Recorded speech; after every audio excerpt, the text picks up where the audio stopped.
Hey, this is No Dream. I am talking Friday the 13th. Happy Friday the 13th, everybody.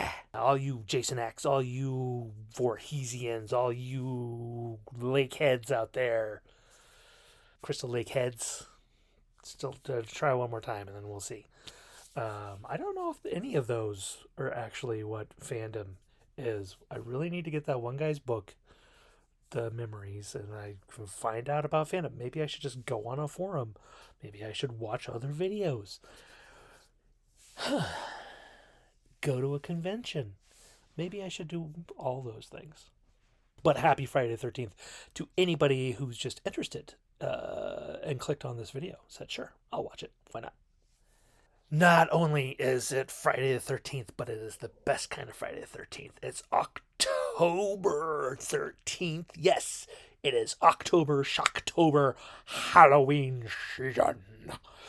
My favorite time of the year. If you don't know, if you haven't watched any of the Universal Classic movies, monster movies, I don't have any right here on me to do that, to say that with. Sorry, I should be quick. This is going to be a long one because this episode we are covering Friday the 13th, the final chapter.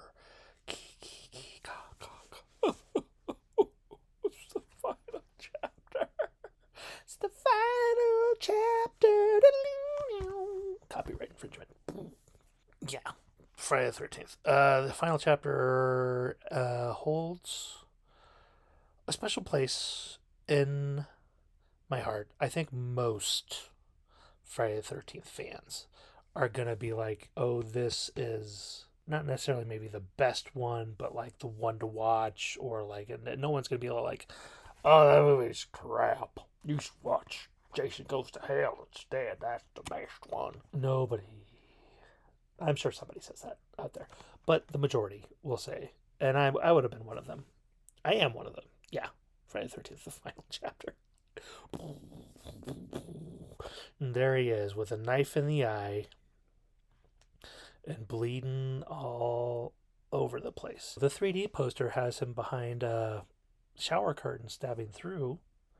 So this is actually the first time the hockey mask is used in the promotional material, the poster for the movie, and it's pretty classic. I mean, that's, you've got the mask with the knife through the eye hole, and then you've got the hatchet where Chris got him in the head at the end of part 3. And so that's interesting. And I think if it ended here, if this really was the final chapter, then it would have been really interesting to be like, bam, boom, look, it's a hockey mask with blood and a knife through the eye, and people would have been like, so he wore it for 20 minutes in the last movie, and this one, and that's it. Why choose that? Why not another silhouette with a knife motif? Now it's iconic because we've had the other 8 movies plus. No, I said other 8 movies. So yeah, that's accurate. But since we have those ones with the hockey mask becoming so the signature for Jason, it just made this poster iconic, I think. Whereas otherwise, it might not have been. Okay, we're going to look at the DVD case before I get into the movie. And it's another one I was very interested in this one because it's, was ranked so highly, in my opinion. And I'll be honest, when I watched it earlier, my opinion dropped. I was still on a Friday the 13th Part 3 high. Really just kind of came out of left field. I don't know why. I wasn't expecting to like that one as much. And I just really, did enjoy that. So when I watched 4 again for the first time, I was, in a long time, I was kind of like, this isn't as good. I'm not enjoying it. But then when I watched it again, since it'd been like 3 months since I had watched it before doing this review, I enjoyed it. So it's gonna be my notes are gonna be a little peppered with either being like, oh, what is this boring stuff, and being like, Oh, this is really enjoyed it. But that's a machete scale at the end of part 3. That 3-part review. I took so many notes. But I'm still going to do my thing. Even though I'm going to walk through the movie, I'm still going to do the thing where I read the back cover. All right. The body count continues to mount. The body count continues to mount in this vivid thriller. The fourth and final. I feel like Mike Myers should read that part. It's like the So I Married an Axe Murderer when he's doing his little beatnik poem. Unlove Ed. So that's what I need to say. The body count continues to mount in this vivid thriller. The fourth and final. It doesn't quite work for me to do it. Let's get Mike Myers to do it for us. I don't have that kind of pull. Story in the wildly successful Friday the 13th series. Jason, Crystal Lake's least popular citizen. Listen, I think he's probably their most popular citizen. Least liked, maybe. Nobody's going to want to go shake his hand or get his autograph in fear of getting a machete through the chest or a spear gun to the crotch. I think everybody knows in this past part 8 who Jason is. It's still to be said in part 4 that it's still kind of legend status. I would go that far to think that, even though, I don't know, never mind. Most popular citizen. Returns to wreak havoc in Friday the 13th, the final chapter. After his revival in a hospital morgue, the hockey-masked murderer fixes his vengeful attention on the Jarvis family and a group of carefree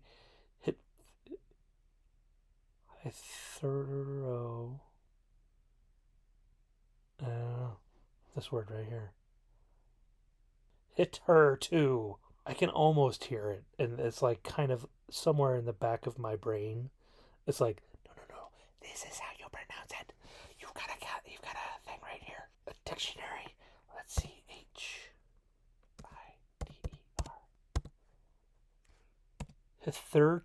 Hider.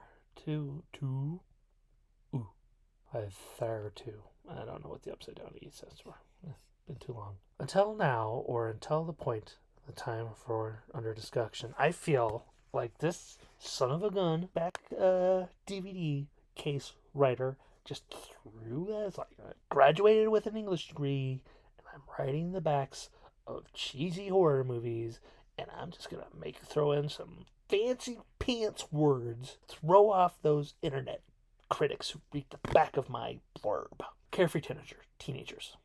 Does he really target the Jarvis family? We'll see. We'll see if he's targeting the Jarvis family, or do they just happen to live next to those carefree teenagers? Young Tommy Jarvis is an aficionado.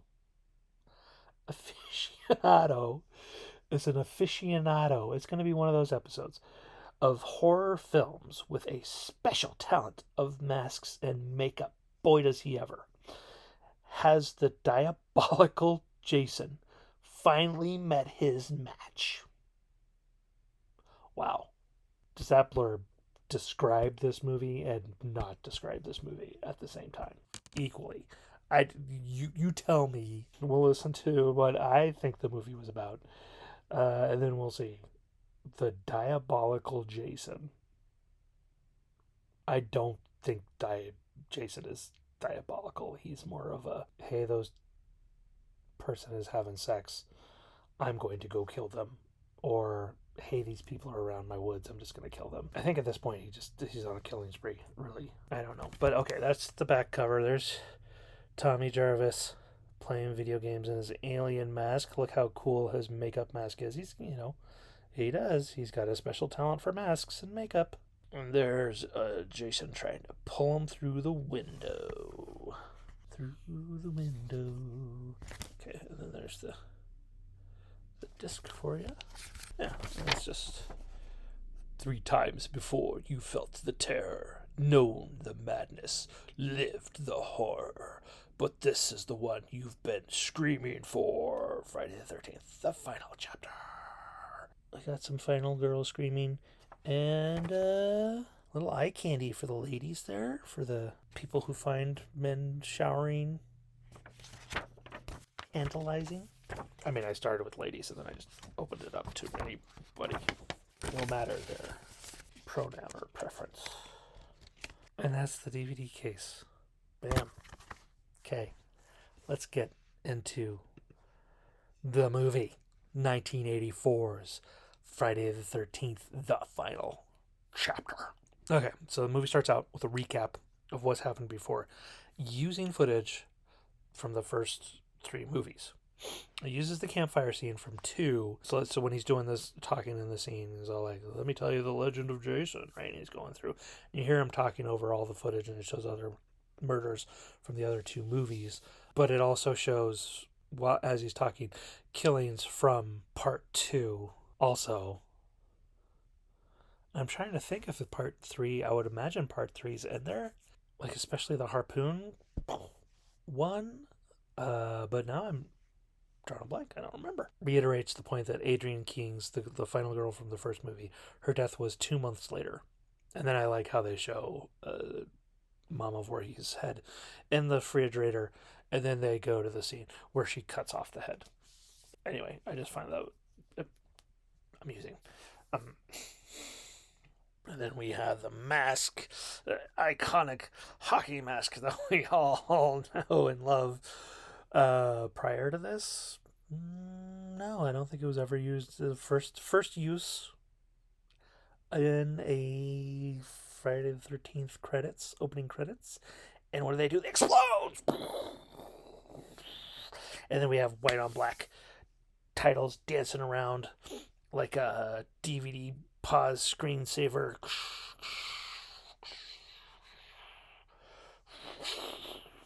Showing off a phenomenally awesome cast, including one of the Coreys, the dreamy Coreys of the 80s, early 90s, or early 90s. Corey Feldman, Mouth from Goonies, and Crispin Glover, George McFly, or Willard, the second Willard, movie. I think we all know who Crispin Glover is, don't we?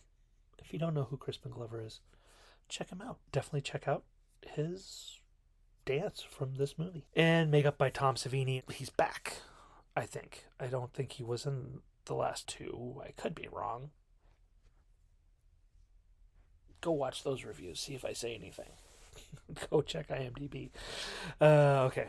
And the first shot is a helicopter hovering in the air. And you know we are a long way from the first one where it was just people running around in the woods. I mean, they had a couple of vehicles in a little town part of a thing, but now they've got a full-blown helicopter, ambulances, police cars. So you know the budget has gone up. Even though they didn't want to pour money into these movies, it made them a ton of money. They were still able to pump the budget up to a helicopter. Picks up right after the third one ends, except it's that night.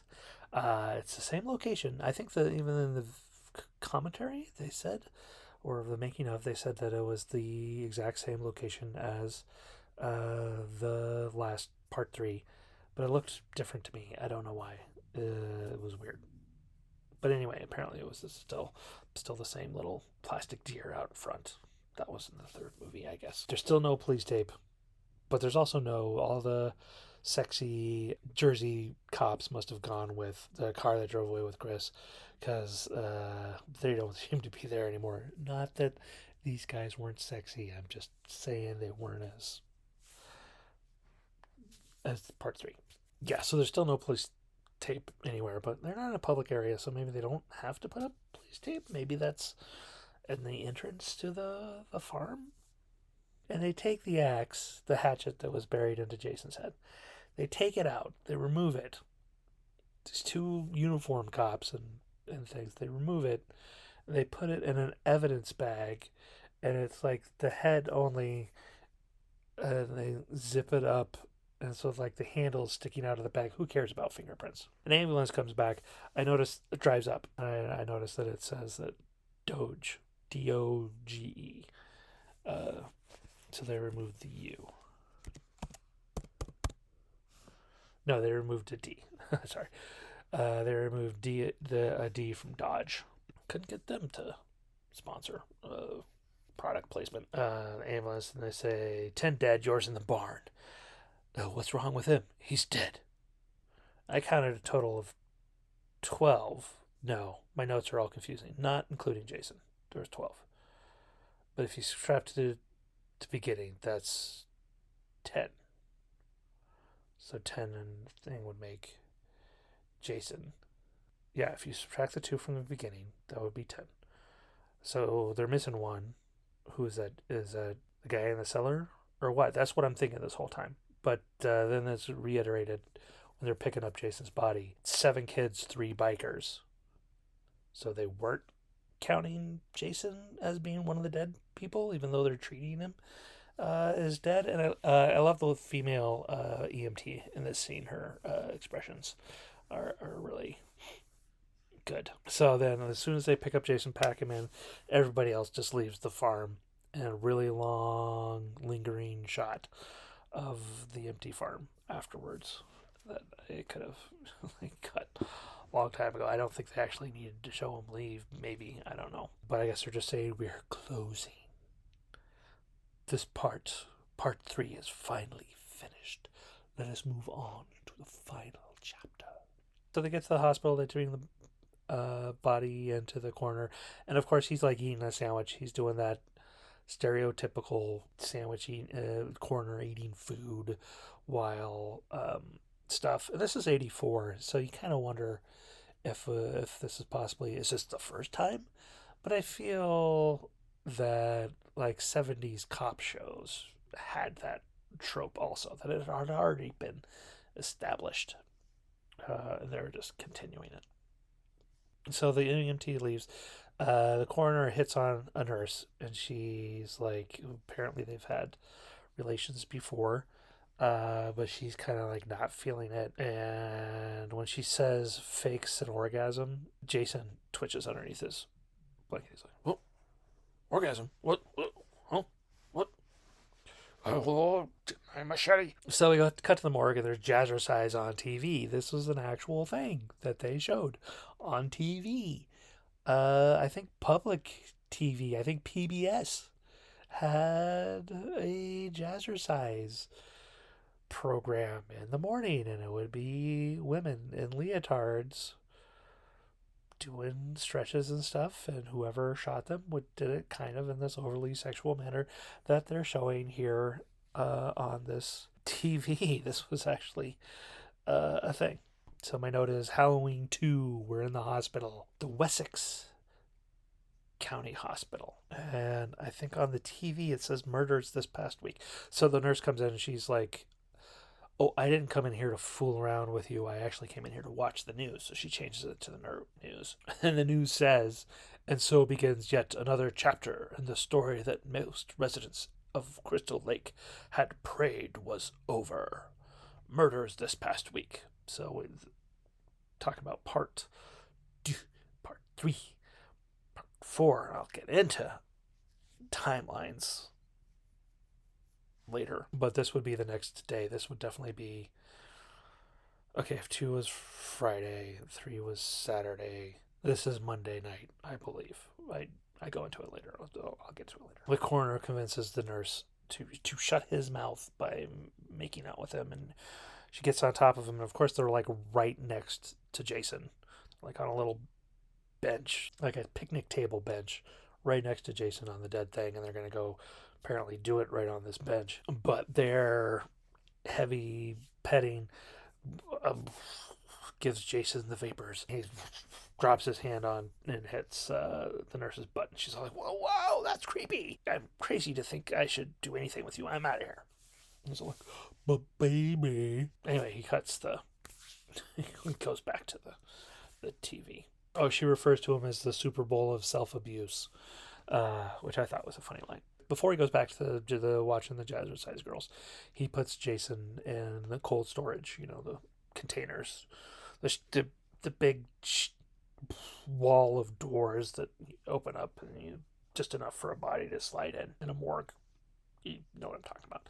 It closes the door, and there's a lovely shot, beautiful shot of Jason laying there, and as the door closes, the light's kind of shining in, and you can see his breath coming up from below things. So you're like, oh, he's alive. Yeah, watch out. So that was pretty cool. Nurse leaves and does inventory in another room. Coroner sits down to watch TV. First kill of the movie. And it is pretty awesome. I kind of like it. I have a hacksaw, but it's like a bone saw or something. It's like one of those U-shaped with the blade clamped in the thing. I guess it's a bone saw. I don't know. So you can saw through things and then have it. It's a fine bait. Anyway, so he takes that to the coroner's neck. It's like... And I don't know if he's just, kind of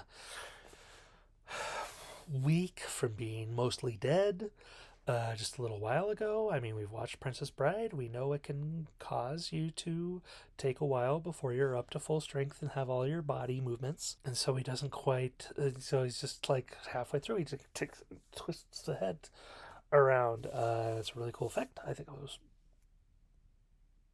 good kill. And then what does he do? He goes and finds the nurse. It's like, how dare you try to have sex in my presence, even though you said no and you said you weren't going to. Some kid could have been pressing for a nurse in his room, and you would have been having sex and he would have died. I know it. Never let that happen again. And so he takes the nurse, chucks her up against the wall, stabs her with the scalpel, and cuts down the middle with a scalpel. So nurse dead, killed you.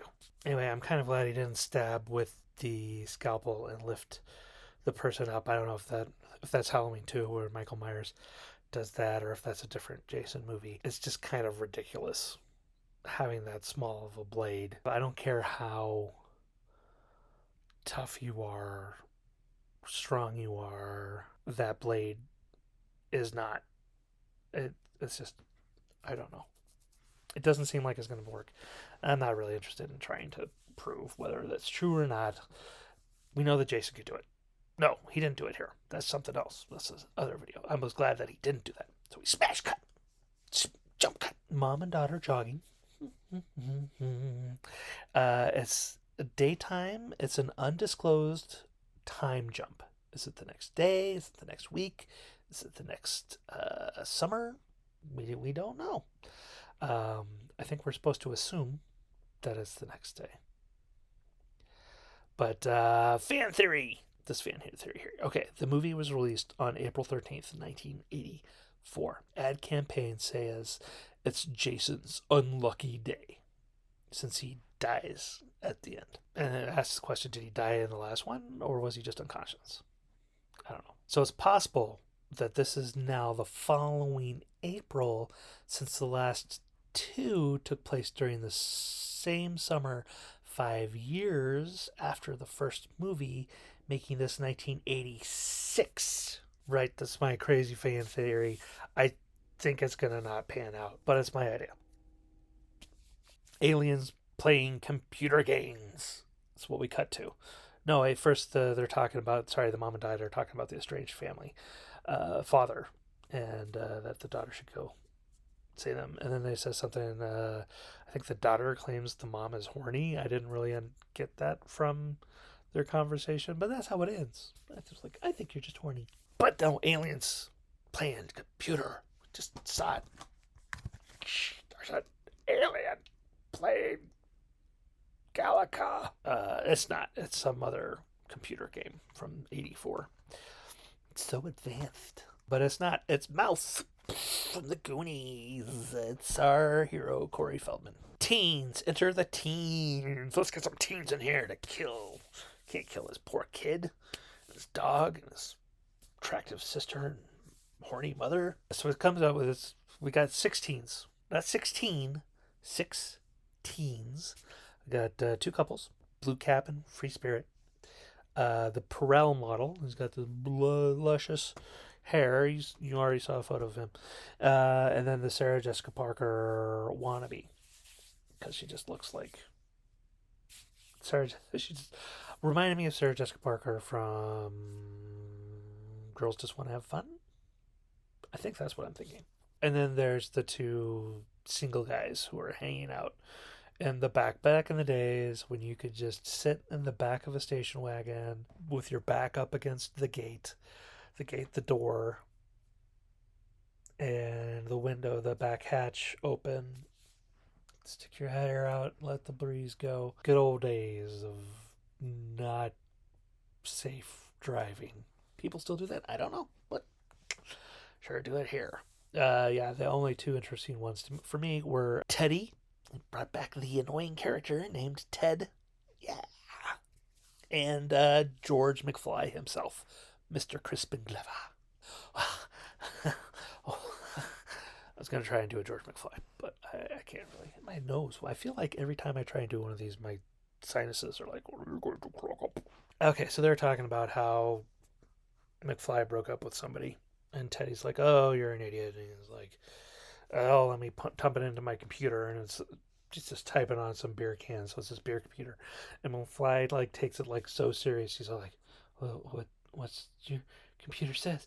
And then of course Teddy's all like, well, it's because you're a dead lay. He's got no oomph in the oomph. Oh, and there's a lovely shot of the New Jersey mountains behind him. I don't know if there's actually mountains in New Jersey. I don't think there are, so I'm going to say there's a lovely shot of the New Jersey mountains behind them. They say they're lost, but they stop on this road, and it seems to be the only road kind of to the where they're going. So I don't know, but they stop right in front of a cemetery, and so very conveniently facing the road, the only tombstone you can see is the one for Mama of Voorhees, and it's her grave, and it says, I can't remember when she was born, but dead 1979. So my timeline is all off. So Jason was supposed to be 33, I think. To be 33 and 79 plus 5 years, 80 would be 84 the year of the movie's release, to 38. But if it's 85, then he's 39. Anyway, he's almost 40, guys. He's been dead at least once. Twice. Drowned as a kid. Yeah, dead part 3. And there's a random scene with a hippie hitchhiker. What is the point of this one? I'm not sure. The whole thing. They just add to the bounty count, possibly. They just couldn't figure out how to get the other characters to be eating a banana when killed. Okay, so Jason walks up, and because you see his feet walk up, and I don't know if I remember this from the other movies, but did Jason learn how to tie his shoes before he drowned? I can't remember what year he drowned now, how old he was. Was he 11 when he drowned? That you can learn how to tie your shoes before then. Silly me. I was thinking 6, but that was Michael Myers. 6. Anyway, I'll find out later this day because I will be at the Skyview Drive-In in beautiful Scottsbluff, Nebraska, watching the original one at the drive-in tonight, this Friday the 13th, if it's October 13th, 2023. If you're watching us then it's tonight. See you there. And so has he come straight from the hospital? Would it take a day to walk here from the hospital? What they've shown of Crystal Lake, is it big enough to have a hospital? The ambulance says Wessex County Hospital. It's not a real county, by the way. Possibly a play on Essex County, New Jersey, but they changed it to Wessex. Wessex. That's what we do in Wessex, is we sex, baby. And then Jason comes along and kills us. Okay, but could it have taken him 10 months to get there too? Could it still be April 85? Would that be so unbelievable? We find out later that the nurse in the corner are missing. He did something with the bodies, which is surprising because he usually likes to put them someplace where people can walk and find. There should have been a janitor somewhere cleaning up, and then entered into a room like, whoa, nurse pinned to the door or whatever. So he had to remove and hide them. Did he do it at the hospital? Did he throw them in the trash compactor? I don't know. Did he put them in the back of a vehicle and drive off with them? Does Jason know how to drive? Question mark. I kind of think that he does. I have a new fan theory. Crazy fan theory that I was going to do in a different part because this is too long. But I was thinking a lot about it. I wonder if that maybe Mama Voorhees wasn't crazy. I mean, she was crazy, but she wasn't like Jason in her head. It wasn't like a separate personality or whatever in her head, but there was actually a psychic connection between the two. So when it was like Jason saying, "Kill her, mommy, kill her," or when she was, doing the Jason voice saying, "Kill her, mommy, kill her," it was really Jason there, and they kind of had like a mental back and flow, and that's how he learned how to drive a car, so he could go and get bodies from other towns and then bring them to his cabin by the lake. Just a crazy fan theory. But we get a kill. A knife through the neck. I can't remember how. Knife through the neck. And all I remember is blood and bananas. Squeezed the banana, goes like soft serve. Where did he get the knife? There was some question in commentary too about why the hitchhiking hippie dies. And I say maybe it's the tomb of the unknown soldier, where he's like, "You can't sit down in front of my mother's grave. You have to stand up." Die. I mean, he killed Harold and Maude. They weren't having sex. He killed the cop. No, the sheriff in two. Yeah, he killed him. And what is he doing here? Is he here because of the grave? It's not fresh. So that says that they either haven't put Mama Voorhees' head with the rest of the body yet. Possible. One possibility is that part 2 happened 4 days earlier and they haven't had time to bury the head in the ground yet. It's still in an evidence locker. Or is this in fact the time jump to April, like I was talking about earlier? Or did she get her head and sweater back to do the jump scare at the end of the movie 3? Which could either be a day ago or 2 days ago, a month ago, whatever. Or a year ago. Anyway, enough fan theories. Family dinner time. And I'm like, is that orange juice or is that Tang? They're having tuna sandwiches. I think tuna sandwiches go better with Tang than they do orange juice. Personal opinion, but that's what it is. That's just kind of gross. And I'm gonna guess what happens next is Corey Dale for Corey Daleman. I don't know who he is. Corey Feldman's worst day of filming because they do a Jarvis sandwich where he gets the two girls, the mom and the older sister, get him in between, and they're like, "Oh, ho, ho, ho, ho, ho." I bet he hated being that I bet he hated that sandwich gag. That's sarcasm. Well, unless he feels like this is his mom and this is his sister. But I don't think that. I think he's like. Anyway, the teens finally make it to their house, which is right across the yard slash driveway. It is a weird relationship between the two houses. It's like, let's have these two houses out in the middle woods together and have nothing but a tree in between the two. It's kind of it looked weird to me. Anyway, it's night now. So how long was that drive? Maybe they were really lost. Maybe Mama Voorhees' tombstone is on the other side of the lake or something, and they came here, and Jason's all like, "Whoa, teens! That one used the F word, and they were talking about checks. I better go make sure they're not gonna do it. Don't you do it!" Yeah. So like, how far does Jason have to walk? I have to pay attention to the timeline of when he actually gets there and starts killing people. It's like, you gotta admire the dedication, how far he had to walk. And then he just goes right into killing people. He's not like, I'm going to take a nap. I mean, maybe. We'll see later on what goes there. And we cut to the two teen girls. They're talking about sex in the bathroom. Yeah.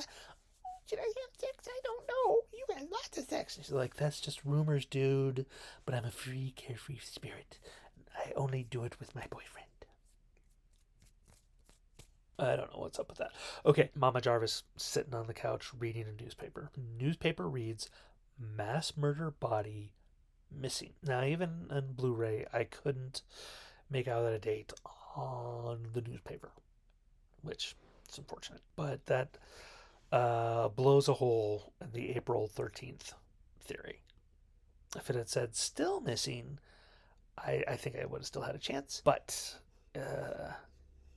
I think it was like mass murder body missing. This front page news, big information kind of thing. So what I say, and I don't know about any other timelines out there. I'm sure all you other fans have got it all mapped out and know exactly right.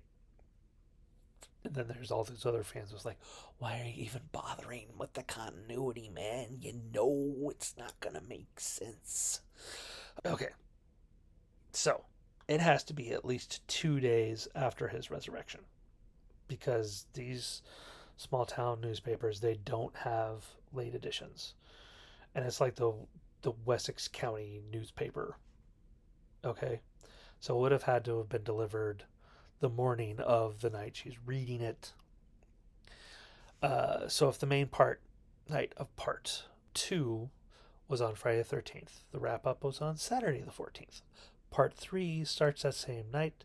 The rest of it takes place on Sunday the 15th, even though they have all weekend. The wrap up happens on Monday the 16th. So that means part 4 starts that night, and Jason's resurrected that night. So Monday the 16th. So is it possible that they found the body missing, got it reported, the paper found out this information, reported on the news, reported on it, and I think it also said that maybe 2 people were missing. It is possible that it could be Tuesday the 17th, but it's not really very probable. I don't buy it. Not for a penny. Unless you show me the date on that newspaper, I don't buy it for $1. I won't buy it for $1. So it's Wednesday the 18th is the most likely day, is the day that we meet all the people. So making the next day and night the 19th. But this section of the movie, I believe, is Wednesday the 18th. That is my guess. And that's what I'm going to stick with. Whatever summer that was is still going to be, so it's 84 because of the timeline of how that worked out. It's still going to be 1984. So that means part 2, unless there's something in part 2 or part 3 that gives the year, this is the only one that, besides part 1, definitely, I mean, I kind of got mixed. That doesn't definitely give the year, but you can get the 80. It's 1980 or 1979. Right, it fits into that. This is definitely saying it was happened in 1979, and then we got here. That's all that continuity nonsense gone through, blotched out. So let's get to Peeping Tommy. He's acting like any 9-year-old heterosexual boy would, and he sees out his window across the way. You can see into the window of one of the bedrooms, and Free Spirit is taking off her shirt, so he gets a nice little shot of her in her bra. He's like, wow, he's all bouncing around on the bed. He can't believe his luck and what he's seeing. Can you believe this? And then Blue Cap comes in. They start making out, and he turns his back. So all you see is bare back at this time. And panties. And I gotta say, Blue Cap takes his hat off. So that's nice that he takes his hat off for sex, which is interesting later on when we play Follow the Blue Hat. But then Mom comes in and ruins everything. He like plops down, falls back asleep. She's all like, put the blanket 3/4 of the way on him, notices through the door, oh, I can see half naked teens making out across the way. I'm going to close the shade. And he's just like, and leaves the room, and he gets up and he's all like, oh, well, he doesn't like get up, but he like leans up and it's like, oh, man. But what's stopping him from going over there and lifting the shade up and doing some more peeping Tommy? Just saying. Next day, I'm calling this Thursday the 19th. You guys, either you're with me or you're not on that one. We can all agree to have a different date or agree on this one. Doesn't matter. Be awesome. You want to agree with this one. Back in the bedroom. When we start this off with butts. Free Spirit and Sarah Jessica Wannabe. But she's in a skirt and she's in short shorts, and it's just them. And Teddy is probably staring at them because him and McFly are back behind, talking on about how he's a dead lay and that they're two single guys who aren't getting any action, which makes me feel kind of bad for them because they're like two guys on a midweek getaway with two couples who will probably be shacking up the whole time. Right? Well, I mean, probably with one, definitely with the other one. And I guess you could have a long weekend, leave on a Wednesday, go to Thursday. I mean, I guess this could be Friday the. I'm still sticking with Thursday the 19th, but I guess we could say that this day is actually Friday the 20th. Why did I have to look at I just said Thursday the 19th, but yet I still had to look at a calendar to get to Friday the 20th. That's yep, listen to what I say. Me smart. And then Teddy gives some actually good advice. I wouldn't believe anything else Teddy says. McFly's talking about getting back with his ex-girlfriend Betty. He's like, never get rejected by the same girl twice. Always get rejected by somebody new. And that's actually pretty decent advice. But then we've got twins. They're biking up, but there's no doublemint gum. And so Teddy and McFly are like, hey, two of them, two of us. Takes two to tango, or whatever McFly's dancing is. And we get a lot of short shorts on the guys, short shorts on the girls, and they're like, hey, we're going to Crystal Point, I think is what it is, which I guess is just where the rope swing is, just a point. Well, there's a little dock there also, but apparently it's area to go swimming in. I get the feeling that Free Spirit had been here before, like she had vacationed in this area before. So they're kind of like, and I don't know what about the two hot twins that come up causes Sarah to be like, you guys go, oh, it's a bit of a walk, I guess, or what it is. Maybe her shoes, she's got flip-flops or something. I don't know. She's like, I'm going to get the car and drive it around to this area because we're just on a walking path now. She doesn't know where it is. She's going to get the car and drive there. I don't know. Doesn't make sense. I'm sure it made perfect sense that day. Thursday, the 19th. But she goes back, and Perel model's like, you want me to come with you, babe? She's like, no, I'll be fine. And she walks back. She hears something. She's on the trail all by herself. She hears something. She turns around. She's walking backwards. It's a jump scare. It's a log. Bumps into it. Goes on that thing. Anyway, okay. So they go swimming in the Camp Crystal Lake, and it's actual lake, I believe, this time instead of last movie where it was just a little bit of water, an inlet or whatever. I called it. And they're off there swimming. There's a rope swing that goes swimming out. And then it quickly turns from swimming to skinny dipping. And there is more nudity, I swear, in the next 3 minutes of this film than there are in the last 3 films combined. There's 3 sets of breasts, 3 girls' bums, 2 guys' bums, all just in the span of 3 minutes. So it's really starting. It's the final chapter, but it's really setting the precedence of more nudity.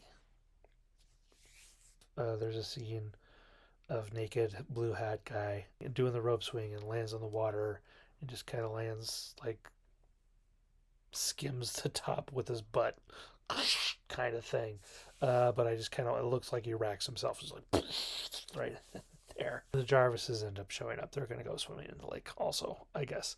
They pull up in their car and they walk down from wherever the parking is for the car. And then, of course, Tommy's like whoa, peeping Tommy's at it again. He's like, and it's his sister this time who ruins his fun by like, nope, nope, nope, no, no, no, we're going to leave. And they're like, hey, why don't you come swimming with us? She's like, no, I'm going to take my underage brother who shouldn't see the Doublemint twins.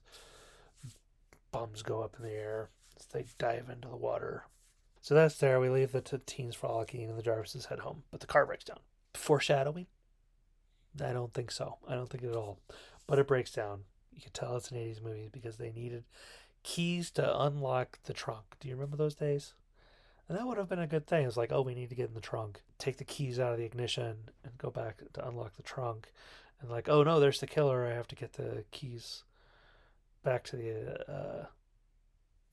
the ignition.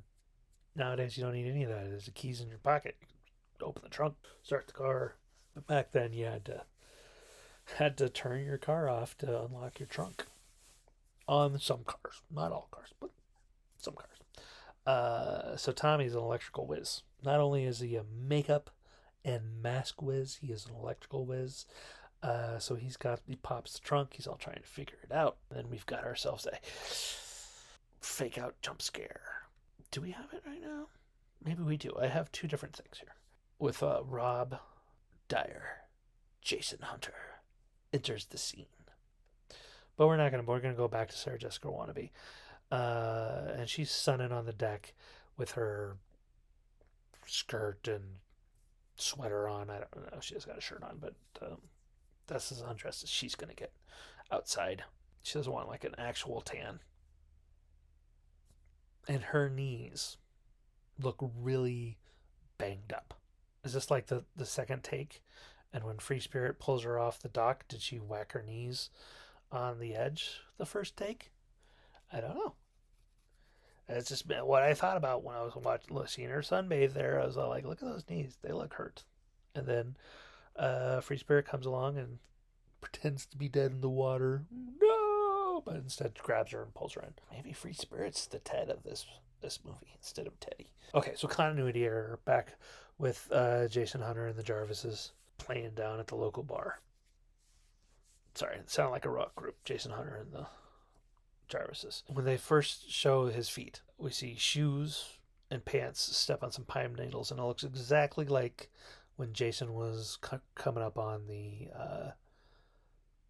hippie hitchhiker.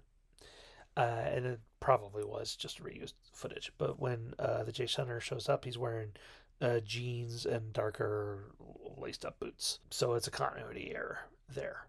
Or is it?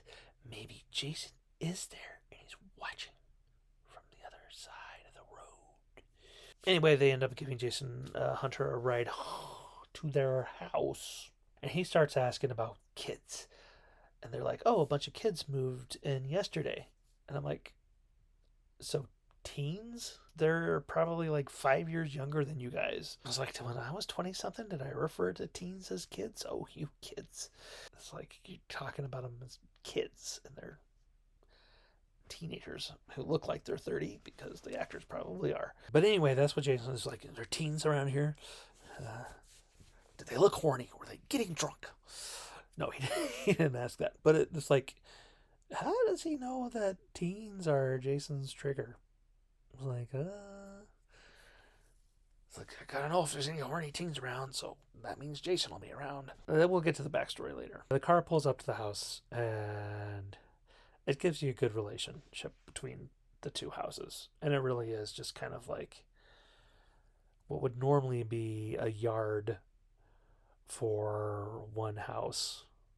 You know, the pull up in the country. You pull up, and then there you've got like a turnaround to drive her out or whatever. And then just right over there is another house. I guess I've seen this kind of thing, but it just seems like Either that, or somebody used to live here, or they just built these two houses to rent out to people. Maybe the Jarvises are renting for the summer. They're definitely renting the house next door. So it's just kind of weird relationship between the buildings. It doesn't really matter. So they pull up to the house, and Jarvis and Tommy says to Jason Hunter, "I've got something real neat to show you up in my bedroom." It's like, man, you've known him for 5 minutes, and you've accused him of lying during those 5 minutes, and you're like, "Hey, why don't you come up to my bedroom?" So I got this one white spot that's whiter than the rest that keeps making me think I have like a big cotton ball stuck in my beard. Like, oh, I got some frosting. Did I have a cupcake earlier? But no, he's like, hey, why don't you come up to my bedroom? I'm just a 12-year-old boy. You're just some random stranger guy. Come on. No red flags. It's 84. No red flags. The thing that didn't raise any red flags was their stairway go into the living room and go up the stairs. There's no outside railing. It's completely open to the floor, and the railing's on the side of the wall, going up and down the wall. And there's not one. I mean, I just recently rewatched The Son of Frankenstein, and that's a terrible stairway in that. There was a railing. Sure, it came up to the kid's forehead, and there was nothing there to stop the kid from going forward. But it's still, there was something there. There's nothing. It's just.